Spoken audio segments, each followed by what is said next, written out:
നിങ്ങളുടെ favourite shows ഇനി ഒരിക്കലും മിസ്സാവില്ല. ഇപ്പോൾ C5 കാണും നിങ്ങളുടെ ഫേവറേറ്റ് ഷോസ് തികച്ചും സൗജന്യമായി. എങ്ങനെയുണ്ട് കുട്ടി കച്ചവടമൊക്കെ? നന്നായി നടക്കുന്നുണ്ട്.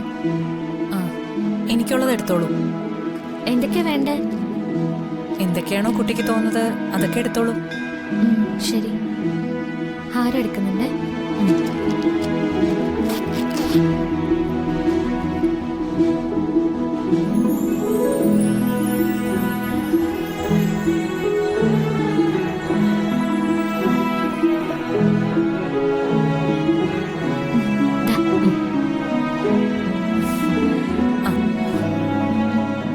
ഇതൊടുങ്ങി. ശരി.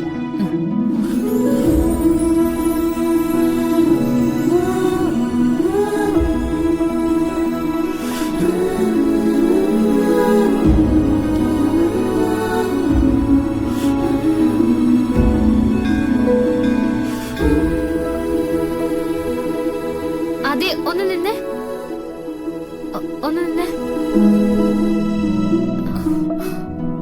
നിങ്ങളുടെ പണം അതിലെ വീണ് പോയിട്ടുണ്ട്. ഏയ്, ഇതെന്റതല്ല. ആ പണപ്പെട്ടിയിലുള്ള പണത്തിന് എനിക്ക് കണക്കുണ്ട്. ഇതെന്റതല്ല. അല്ല, ഇത് കുട്ടിയുടെ തന്നെയാ. എന്റെ കയ്യിൽ നിന്നൊന്നും നഷ്ടപ്പെട്ടു പോയിട്ടില്ല. അത് ഞാൻ സമ്മതിച്ചു തരില്ല. എന്നോട് എന്തെങ്കിലും സഹതാപം തോന്നിയിട്ടാണോ ഈ പണം പെട്ടിയിലിട്ടത്? കഴിഞ്ഞ ദിവസം പറഞ്ഞല്ലോ ഞാനും അച്ഛന് സംസാരിക്കുന്ന കേട്ടോന്ന്. അപ്പോ ഞങ്ങളുടെ വിഷമങ്ങളും കേട്ട് കാണുമല്ലേ?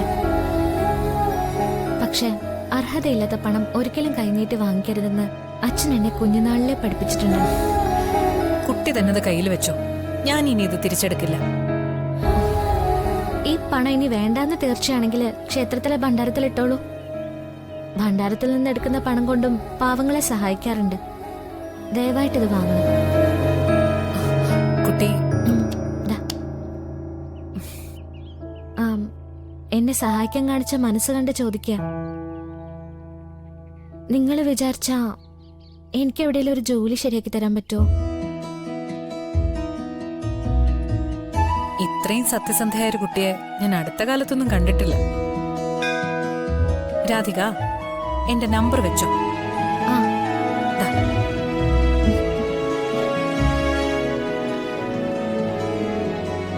എനിക്കൊരു മാഡം ഉണ്ട്. ഞാൻ അവരുടെ കീഴിലാ ജോലി ചെയ്യുന്നേ. എല്ലാവരെയും സഹായിക്കും.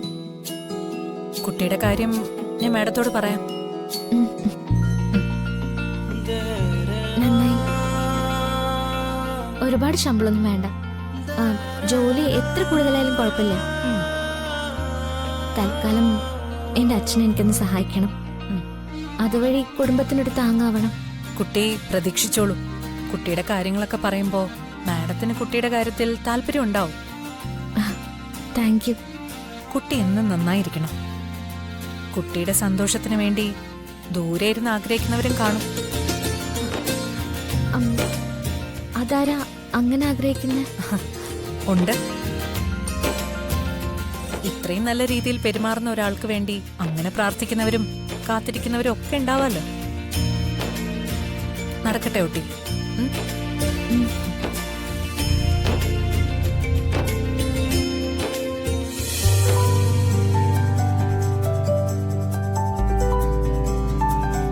ഡൗൺലോഡ് ചെയ്യൂ C5 ആപ്പ്. കാണൂ എല്ലാ എപ്പിസോഡുകളും സൗജന്യമായി.